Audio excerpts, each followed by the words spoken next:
two types of data collection techniques.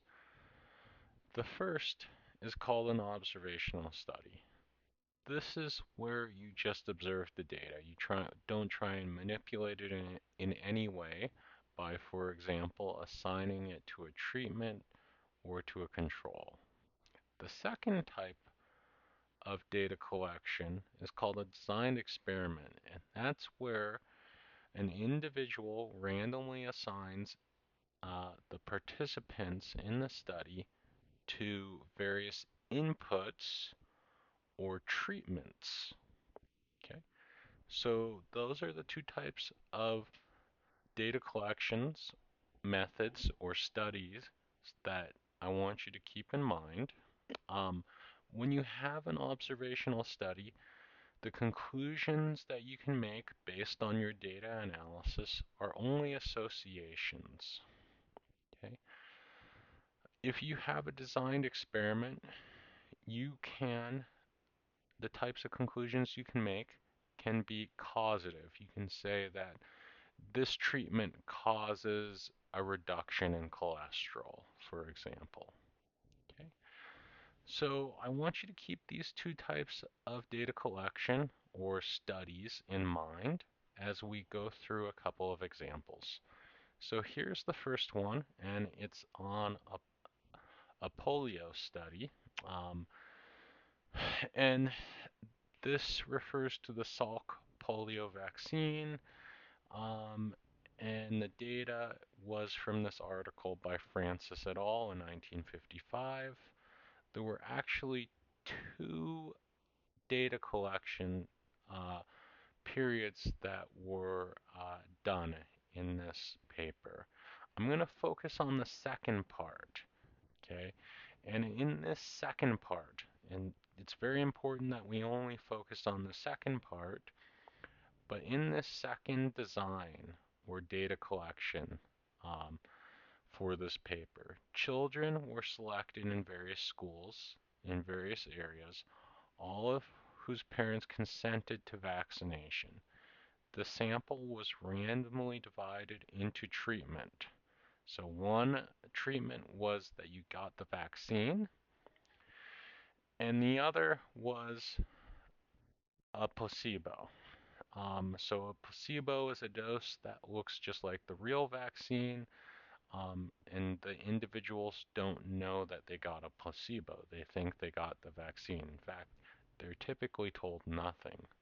Um, so the experiment was double blind in that neither the parents of the child in the study nor the doctors treating the children knew which group the child belonged to. Um,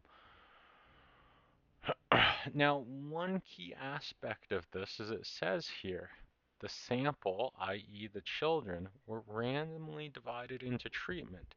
That means that this is a designed experiment and the conclusions for this data can be causative. Now, I wanted to focus on the second design or aspect of this data set because in the first design it's purely observational. Okay, but so for only this second design that's in this slide, we have a designed experiment. Okay. Okay, now the second study I want you to consider is this one. This is in infertility data, and it says the role of induced and spontaneous abortions in the etiology of secondary sterility was investigated. Uh, Histories were obtained from 100 women, and secondary infertility admitted to the first department of obstetrics. Um, and it says for every patient, an attempt was made to find two healthy control subjects from the same hospital with matching for age, parity, and level of education. Okay. Um, So here there's a lot of things going on, and so it's kind of hard to know what's um, what is happening. So there's an important sentence here. It says histories obtained from 100 women. That means the data exists in the past. There's no random assignment if the data already exists. Okay, so that makes this observational data. You're just looking at histories, what happened in the past. Okay, um, this is part of a uh, more complex statistical method here that's trying to really um, overcome the shortcoming of observational data. But strictly speaking, because this is histories in the past, the data already exists, this is observational data, okay? And there's no mention of random assignment, okay? Okay, here's our third example. So this infertility data is observational. And this is the Titanic data set. So this is again data that exists in the past. Um, and here we have a lot of information. So we have information on the name of the individual, whether they survived or died, um, the type of fare they had, such as for example, the passenger class.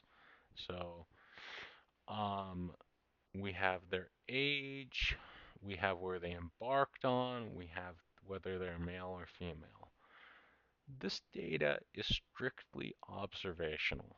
I cannot assign individuals to inputs here because it's in the past. Um, and for example, I can't assign an individual to be a certain age. I can't assign an individual to be a certain gender. It's just not possible. This data is observational.